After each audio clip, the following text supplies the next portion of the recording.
950, the progressive voice of Minnesota, for another episode of Politics Matters, how civics, politics, and law affect you. I'm your host, Bruce Klopfleisch. Thanks for listening to the show. So we're recording the show the day after the vice presidential debate. So that's going to be a big topic. I'm going to start out with the civics portion of the Constitution, and then we're going to talk about the debate. So if you have a question or comment, send an email to comment@am950radio.com and I'll answer it on the next show. So thanks again for listening. So in our continuing journey through the Constitution, we started Article 2 last week on the executive branch for the presidency. Got through Section 1. So just a reminder that section 1 is basically, it talks about the president, the vice president, and they're elected for 4-year terms. And initially there were no term limits, but now there's 2 term limits because of the 22nd Amendment. So that is basically what Section 1 is about, and it goes through the Electoral College. So we went through that last time. So Section 2 is about the powers of the president. So recall we did a show about the powers of Congress and how there was like 18 clauses with that. Well, there isn't as much here for the president, but Section 2 is where the powers of the presidency are located, despite what the Supreme Court recently said, which basically, the president can basically do what he wants, has immunity. But here, at least I'll be relying on what the Constitution says, and hopefully that decision gets changed at some point in the future. But so Clause 1 starts out indicating that the president is the commander-in-chief of the military. So this is, of course, one of the biggest powers that the president has. Is the Founding Fathers didn't want any military types to be the commander-in-chief, so they wanted a civilian. So this is one of the powers of the president. And also the president has the power, if there's some sort of an emergency, to call out the National Guard as well from the various states. So he has that power too under Clause 1. He can also ask for written reports from his cabinet members and all executive departments. So part of the federal government is, all these different departments of, state and Department of Defense and Department of the Treasury and all those sorts of things, right? Those are the cabinet members. And the president can ask for written reports. Well, he can ask for oral ones too, I guess. But the Constitution talks about written reports from his cabinet members. And then all other, all executive departments. So this is referring basically to all those 8 federal agencies that are out there. He can ask for reports from all of those various departments too. And then the next power is one of I think it's becoming more and more controversial. And this is the pardon power, where the president alone, this is the only person that has the power, can do pardons. Now, a couple things about this. First off, the pardon is only for criminal offenses against the United States, their federal crimes. The pardon, you can't do anything about state crimes. So this is why, Trump is, he was complaining about the New York case and he's complaining about the Georgia case. One of the reasons why he's doing that is because these are state crimes, and he, if he wins the presidency, and let's hope he doesn't, but if he does, he's going to, try and pardon himself. I mean, he's already said that numerous times. But he can't pardon himself from state crimes. So this is one reason why he's trying so hard to get those cases dropped. Now he's trying his immunity defense there, but we'll have to see how those turn out. But this is why he's arguing so hard on those. But the pardon power for the president is only for federal offenses. Now, the Constitution doesn't say anything about clemency, but the courts have allowed this.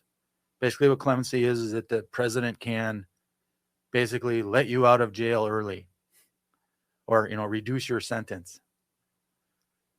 So oftentimes the president won't give someone a total pardon, but they'll say, well, you got a 20-year sentence, you've served 15 years, you can go now. They'll just let the person out early. That's what clemency is like you're just reducing the sentence of somebody. So this power is a lot of criticism of it is, well, the presidents do a lot of political favors for their political buddies, and Trump certainly did this. But some Democrats have too. Clinton did this when he was president. So, initially this didn't, through our history hasn't been all that controversial, but it certainly is getting to that point now because, of what Trump is doing, and people that are friends of the president are emboldened to commit all these crimes because he'll just pardon them. And if Trump gets elected again, that's what's going to happen again. He's going to pardon all of his buddies again. So the pardon power is a big power that I don't think a lot of people quite understand, that the president is the only one that can do this. Nobody can stop him. So, so that's clause 1. Clause 2, one of the powers the president has is to make treaties with other countries. Now, in order for them to become legal in the United States, the Senate, 2/3 of the Senate, so it's not a majority, it's actually 2/3 of the Senate needs to ratify the treaties before they become effective. There are prior, back in our history, there were a lot of treaties. Not so much anymore. One of the reasons is because you can't get 2/3 of the Senate oftentimes to ratify treaties. So what presidents have done to get around that basically is do executive agreements where you don't need a Senate approval. Or there are some situations involving trade where you got to get Congress's permission or majority vote. It's not a 2/3 vote. So, but if to do treaties, you need 2/3 of the Senate. So the House doesn't have any power here. It's the Senate. The president also has power to make a bunch of federal appointments, to these various cabinet positions and various other executive agencies and those sorts of things. A bunch of, he appoints the federal judges. That's all part of his appointment power is what it's typically called. Some of these need to be confirmed by the Senate. So again, the House is not involved here. It's just the Senate. And a majority of the Senate needs to vote to approve many of these federal appointments. I actually think now it's a majority of the appointments that the Senate has to confirm, but there are some that they don't. So, for example, the president's White House staff, they don't need presidential appointment, or they don't need a Senate approval. So the typical ones are, again, federal judges, ambassadors, public ministers, and the cabinet members and those sorts of things. So that is in clause 2 for the powers of the president. And then clause 3 for the presidential powers is the president has the power to fill all vacancies that may happen during Senate recess. Now here again, the House is not mentioned. It says Senate recess. So what is going on here is that if the Senate is in recess and there's some jobs that are open that the president has the power to appoint people to, he can do it during a Senate recess without the Senate approval. These appointments expire at the end of the next session. So sometimes you will hear presidents do this. Now, of course, oftentimes if the Senate thinks the president's going to do this, they don't go into a recess, so that they can't do it. So this is called a recess appointment. That's happened in our history. So, but that's out there as one of the president's powers. Section 3 now is about the duties of the president. So section 2 is about the powers of the president. Section 3 is about the duties of the president. So they differentiate between the two in the Constitution. So this is an area where the president needs to give Congress a State of the Union address. Now, I'm saying address now because it is basically morphed into, actually going to Congress and giving a speech on, live TV. Initially, it wasn't that. And the Constitution just says that the president needs to give Congress information on the State of the Union from time to time. That's all it says there. So initially what happened is the president just wrote something and it was delivered to Congress and someone in Congress read it. Now, that was the State of the Union address when the United States first started. Sometimes the presidents would, go down and read it in front of Congress. But now it's, morphed into the big TV spectacle that it is. So this normally happens now. The tradition with the State of the Union address is sometimes in February or March every year, typically. And the president meets with the Speaker of the House because that's where the address occurs. It's in the House chambers.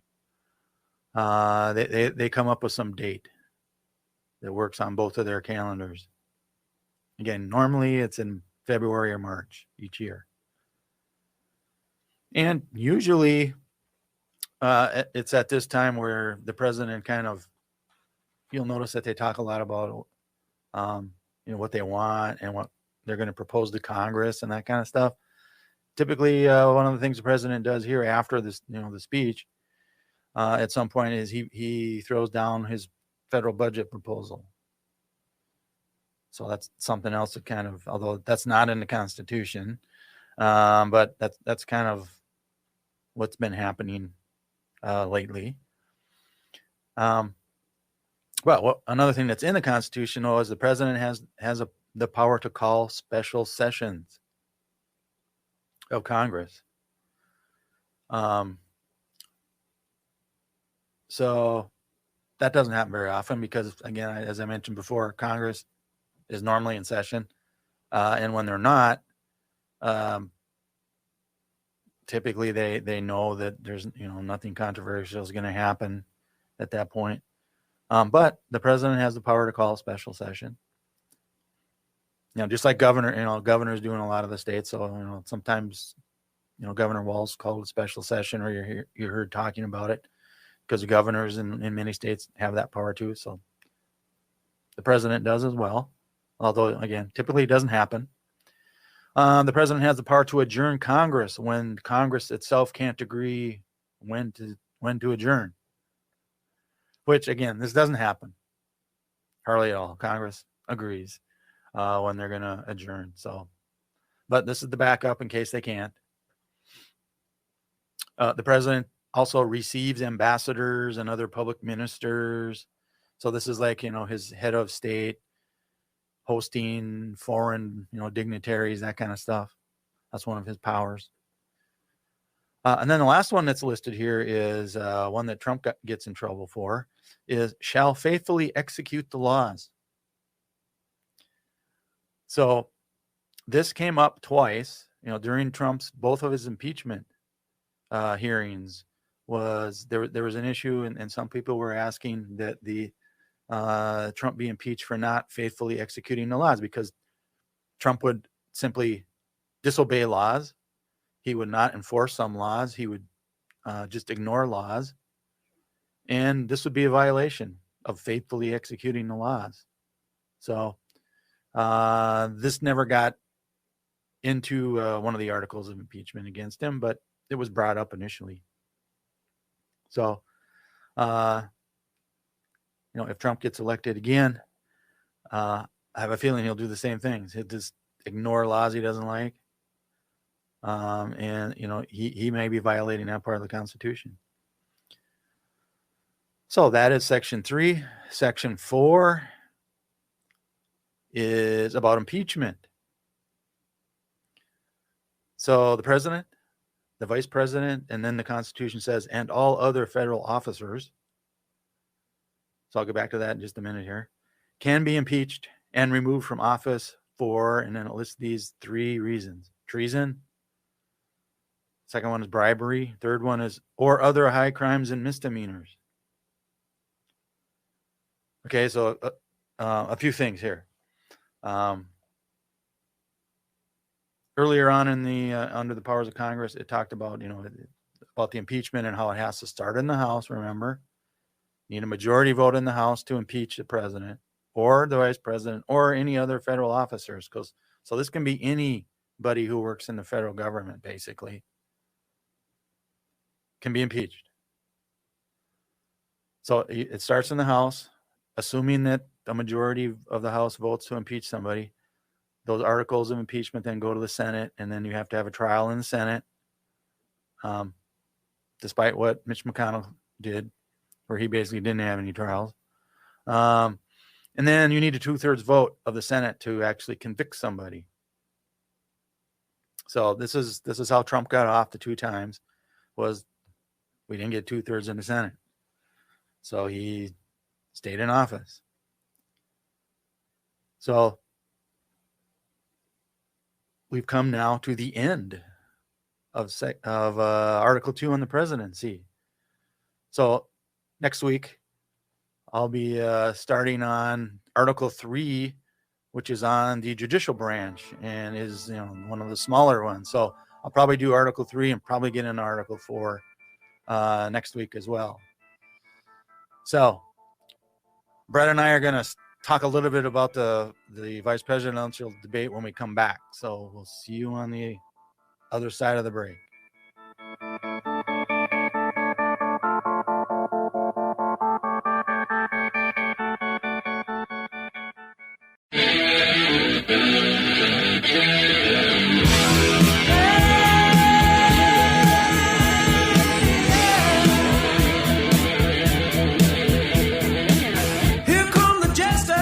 Welcome back to AM 950, the Progressive Voice of Minnesota, to Politics Matters, how civics, politics, and law affect you. I'm your host, Bruce Klopfleisch.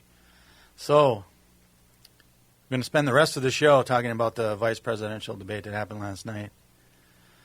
Thanks again to everybody who came to the debate watch party at the Park Tavern. Thanks to Chad for putting it on.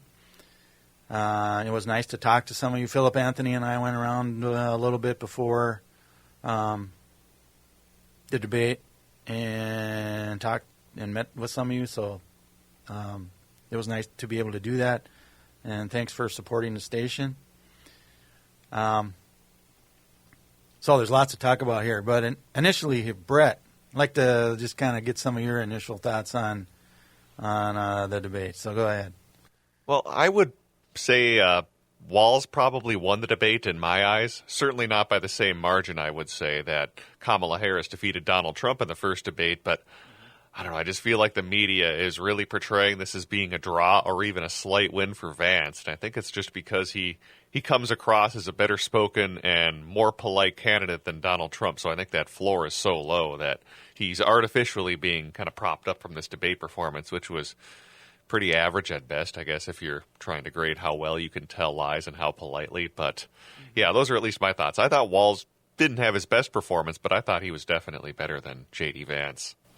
Yeah, I think part of what's going on here is the press wants so desperately to have this, horse race election still.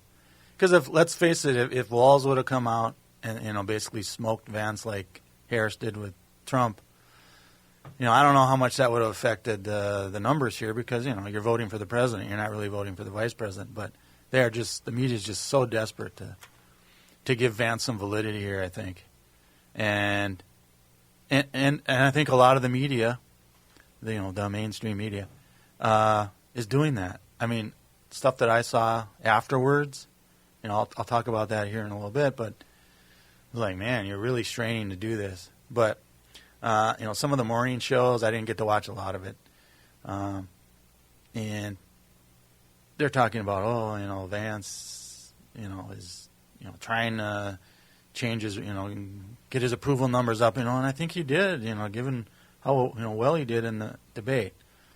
I'm going to come back to that here in a minute, but Walz, I thought, was a little shaky at the beginning, like you mentioned, Brad, like this wasn't his best performance, and you can. Well, I think Vance was too, but this is a big deal. This is like millions of people are watching you, and it's like his biggest debate he's ever had. So it's perfectly normal to be nervous for that. But so the first, before they did the first commercial break, I thought Walz could have been a little bit better there, but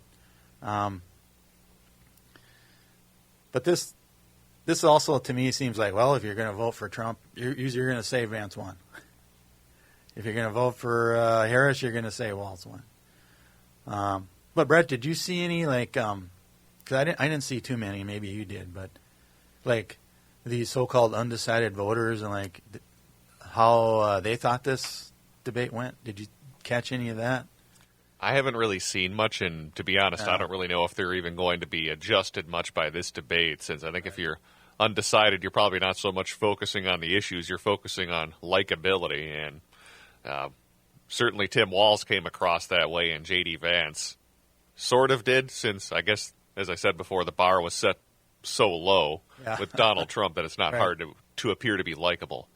Well, I saw parts of a few. There was one I saw, MSNBC had one, and CNN had one. So I mean, I didn't watch them, separately from the debate, but I just saw some clips on it. But those two at least came out. The people that were in there, I think one of them had like 6 or 7 people in there, and the other one was around 10. Indicated they thought Walz won. I think one person that I can recall off the top of my head basically said, well, yeah, now once I heard this, now I'm going to vote for Harris. But, yeah, I think the rest of the people, it's just like, well, it just reinforces what they have already felt. But for those undecided voters, I think, again, like the post-Trump debate, the majority were for Walz.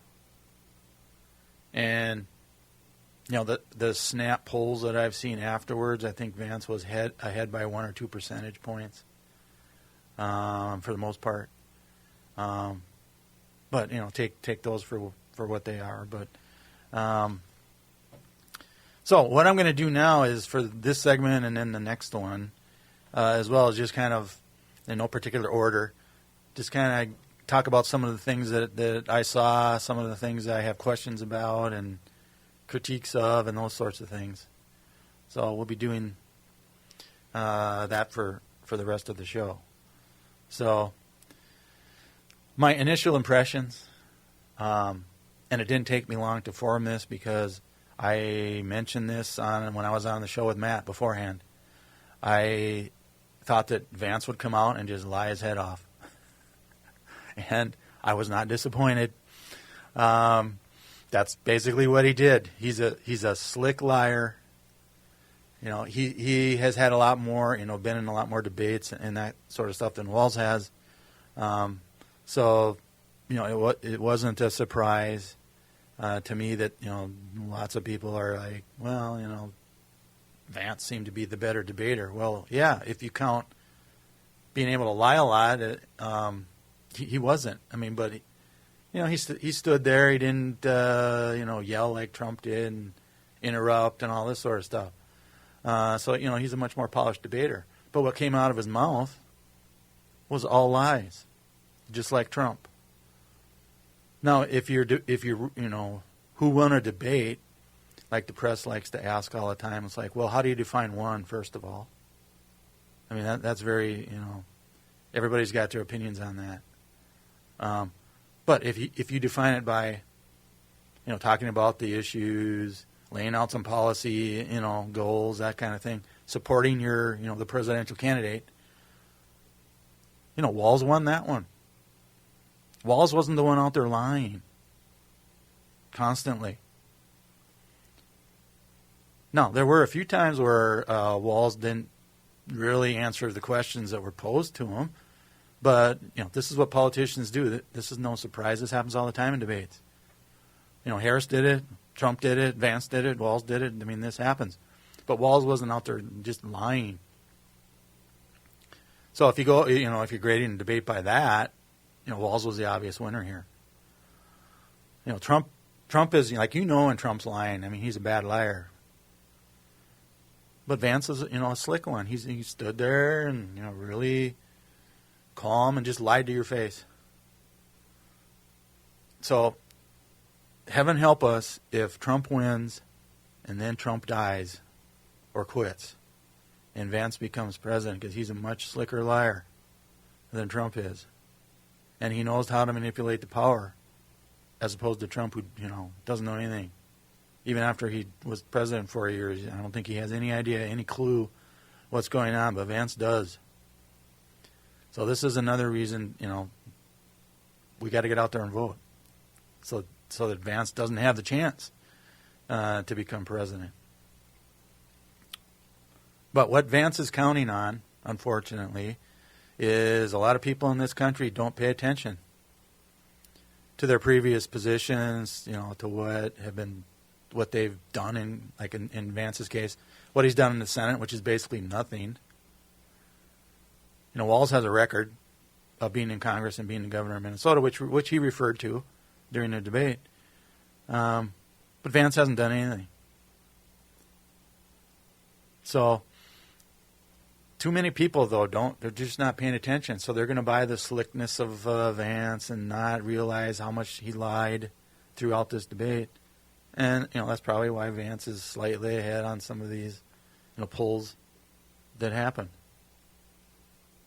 And unfortunately, millions of people are going to vote for Trump and Vance.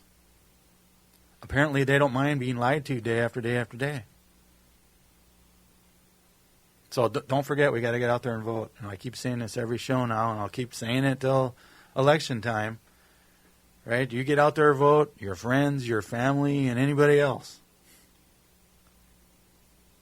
And if you can, help out the candidates. And let's not forget about, the non-presidential races. They're, just as important.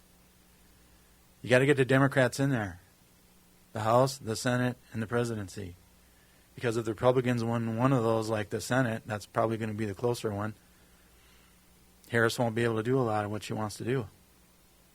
So, we can't take this election for granted, even though, Harris is ahead, but they're within the margin of error, a lot of these state polls. So we don't want another 2016 result here, because democracy is literally at stake. Don't forget that Republicans, there's a reason why Republicans lie all the time.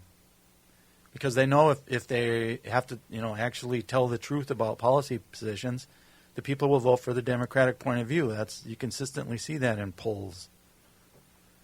Right, and people's positions on things. So there's, just if you're talking to somebody who still is still undecided, or even is going to vote for Trump, see if you can talk to them about, do you like being lied to all the time? Because that's what's going on here. So one of my main criticisms of Walz was he could have fact-checked Vance's lies a little bit more. Because, the press isn't going to do it. CBS came out and said, we're not going to do this. And, they didn't. The one time they tried to, Vance got all, upset, like, well, this isn't part of the rules. Which, again, just proves how much of a liar he is. He gets mad when you try and fact-check him. So I think Walz, he did do some fact-checking. But he could have done a little bit more, I think.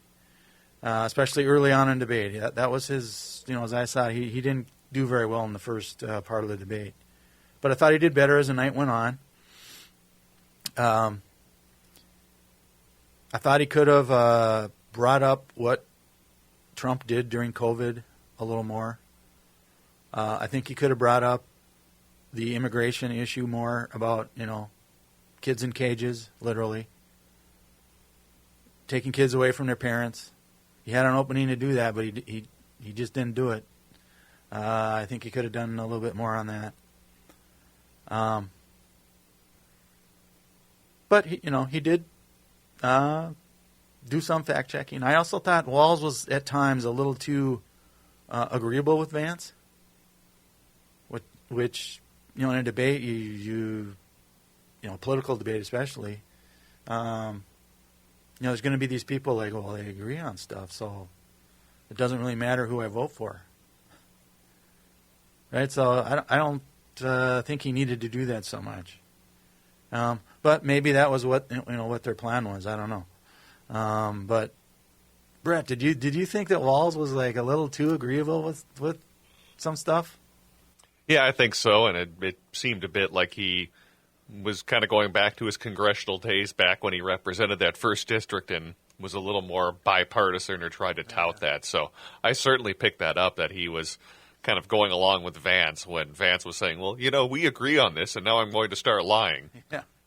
But he might have been thrown off by Vance doing that too, saying, well, maybe I have to start agreeing so I appear bipartisan just like Vance. Yeah.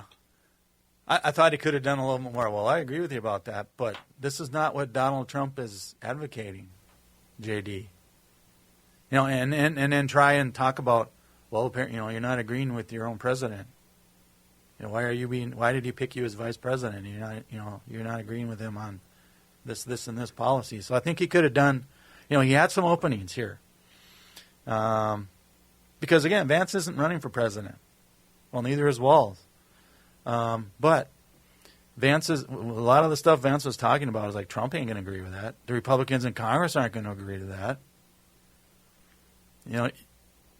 Vance is just trying to, to literally lie to the American people to make them believe something that isn't true. And he was doing that all night long. So I think Walz could have done a little bit more about that. So I heard, on my way home, actually, I was listening to MSNBC. And there were some of the pundits on there going like, Walz just really blew this. Because he didn't fight hard enough. Or he didn't go after Vance, hard enough. And then there were some people on the other side like, well, yeah, but that really wasn't his main goal. It's not like complaining and yelling at Vance and trying to trip him up and things like that. So, there's people in the Democratic base who wants an attack dog out of the vice president. But here again, I'm just guessing that was not the plan given to him to carry out. He wasn't going to do this. Now he would do it occasionally, but I think those people were hoping that, well, if he did that, then Vance would change some of the answers that he gave or something. I don't think Vance he knows what he's doing up there. Trump doesn't. So you can throw off Trump pretty easily, but I don't think, I think Walz and I think Harris's team knew that it's going to be hard to do that. So, Walz is trying to get people to vote, the undecideds who aren't sure. That's the audience that he's aiming for. So he's not going to do it as much. Do I wish he would have done it more? Yeah, because there was just so much there. But am I surprised that he didn't? No. And I don't think people are going to go, geez, Walz didn't go after Vance enough. So you know what? I'm going to change my vote from Harris to Trump. I just don't think that's what's going to happen here. So we got to remember this was the vice presidential debate here. Yeah, they just didn't want Walz to make a big mistake. I don't think he did.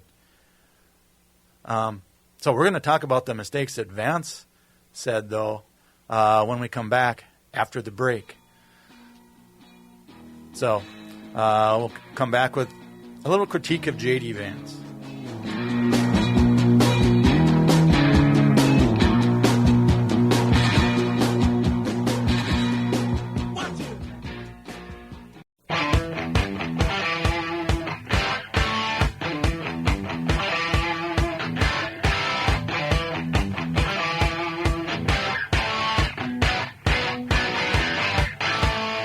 Welcome back to AM 950, the Progressive Voice of Minnesota, for the Politics Matters show, how civics, politics, and law affect you. I'm your host, Bruce Klopfleisch. Thanks for listening to the show. Again, if you have any questions or comments, you can send an email to comment@am950radio.com. So we've been talking here to the previous segment about the vice presidential debate. We'll talk about that here too. So before the break, I was talking about I'm going to do a little bit of a critique of JD Vance. More specifically, some of the mistakes I think he made. And I'll be curious to see, and I don't have, anybody who been listening to my show knows I don't have much faith in the mainstream media. And I'm sure I'll be doing another segment after this, after I, digest how the press reports this, but kind of, how lame of a job they're going to be doing here. But here's some, I was keeping track of this during the debate. Philip Anthony and I, we were kind of sitting next to each other, and we were like looking at each other like, gee, there's another lie, and gee, there was another lie, right? So I'm going to talk about some of those, and some of the bigger ones. I mean, there were literally so many I could do, a whole other show on them, but I'm going to pick out what I think are, some of the biggest ones here.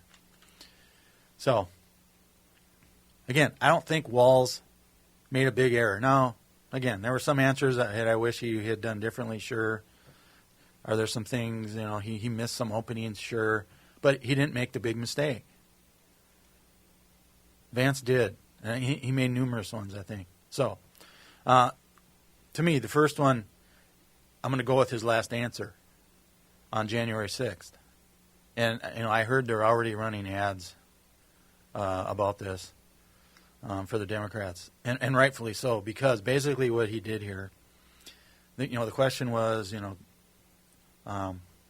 would he be like Mike Pence? One of the only good thing Mike Pence did was, certify the votes of the Electoral College, and he didn't try and pull any shenanigans like Trump wanted him to do. So the question was, well, JD, would you do a Pence thing as the vice president? And he didn't answer the question. He tried to change it, and he started talking about censorship of Republicans. I mean, all this goofy stuff. He couldn't admit Trump lost the 2020 election. So I think that was a major mistake. But, of course, what is he going to say? I mean, he's not going to say, well, yeah, he did. Then the Republicans would, want him thrown off the ticket. But, he could have answered that one, a lot better than we did, I think. Because that one came off as, well, I'm not going to be a Mike Pence. I'm going to be a Trump bootlicker. I'm going to let him do whatever he wants. And he came out and said, Trump previously did do a peaceful transition of power on January 20th. Just skipping over January 6th totally. And just totally ignoring it. So this alone, this non-answer, skipping over January 6th, is reason enough not to vote for Trump and Vance. Because they're not going to try and save democracy. As I said on a previous show, this election is really simple, in my view. You either vote for Harris and Walz to save democracy, you vote for Trump and Vance if you don't want to. It really is that simple. And you might hate all the policies that Harris and Walz are going to be talking about or support, but you got to vote to save democracy. And that's why you're hearing more and more Republicans, and many of them who served with Trump are coming out, and actually now they're endorsing Harris. And there's a reason for that. They know what's at stake here. So this is a real simple election, I think, here. And this answer or non-answer by Vance it's like, wow. He just won't accept defeat. So, again, they're already running ads about that. I think another big mistake that he made was on the abortion question. And the reason I say this is a big mistake because he's on tape, basically contradicting what he said at the debate. So, the question was asked, well, do you support a national ban on abortion? And Vance said, well, no. Leave it to the states. The typical Republican, Trump line. Leave it to the states and, everything will be fine. That's what the people, let the people vote on it. Even though in many states the people aren't voting on it. It's the legislature controlled by the Republicans who are voting on it. And in many cases voting against what the majority of the people want in that state. But, I digress here. Back to the point. In an earlier interview, Vance actually said, yes, he did support a national ban on abortion. It's on tape. you're going to hear ads, I'm sure, about this, playing, his lie here. Again, this is just shows you how willing Vance is to lie. And he got caught on this one. And, if I were the Democrats, you make all kinds of ads, you play this everywhere, in the swing states especially, about this lie. Now, another one of these issues that I think Vance dropped the ball on was the gun question and school safety. Where, and I'm going to go to Brett on this one too. Basically, Vance says, well, if you have better doors and better windows, that's what he came up with. I mean, I was, even I who, don't have a lot of expectations with the debates, I was like, really? That's what he came up with, Brett. What were your thoughts when you heard that answer from Vance? Yeah, he didn't really seem like that was a topic he wanted to talk about. Walz definitely seemed like he was in his wheelhouse, but yeah, certainly not JD Vance. He was tripped up, and I got kind of a kick out of that too. Yeah, or it's like, really, this is your big ideas for school safety is better doors and windows. You would think he would have prepped out and have something better prepared for that, but then again, I guess like Trump, he doesn't like to prepare for things. Well, yeah. Although, I actually think he did prepare a lot for this, but either he just forgot the prepared answer, or they just didn't go with it. They didn't think the question was going to come up. But I mean, I thought this was a really bad answer, and I hope that the younger people, the 18 to 25-year-olds who have been through all these school drills and all this, took note of that, or they will at least see the ads that are going to come out and say, what is this idiot doing? Better doors and windows isn't going to solve a damn thing. And then he also said, well, we need more security in the schools. Like, yeah, we're going to turn schools into a prison. That's just not going to work. So that was another, big mistake I think he did. Another one was his answer where he said Trump saved Obamacare. And I just started laughing, like, really. How many times did during the Trump presidency did they try to repeal Obamacare? I mean, it was like, it had to be at least 60, 70 times, somewhere in there. The House kept doing it, the House kept doing it, the House kept doing it. And then it went up in the Senate, and John McCain saved us, with the famous thumbs down vote that he gave it. I mean, it was going to be close in the Senate, and it almost passed, but that's one thing I give John McCain some respect for, is he went in there and voted no. And he caught a lot of flack for it, and that's okay. I wish more Republicans would be like him and have the spine to say no to Trump. But of course they're not going to.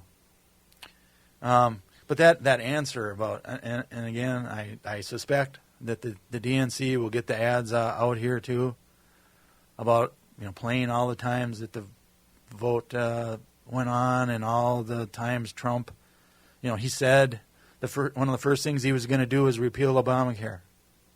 He said that over and over and over and over during the campaign, and then when he was president, he kept saying it. And then he kept saying, "Well, our health plan will be out in 2 weeks," and it never came. So to get up there at JD and say, "Well, Trump saved Obamacare," is just ludicrous. So I can see the ads coming there. So this is another bad answer from Vance. But again, if you're a Republican, who cares? You're going to vote for Trump. But it's the people that that are still undecided. Which, by the way, I'm going to talk about undecided voters probably on the next show or the following one.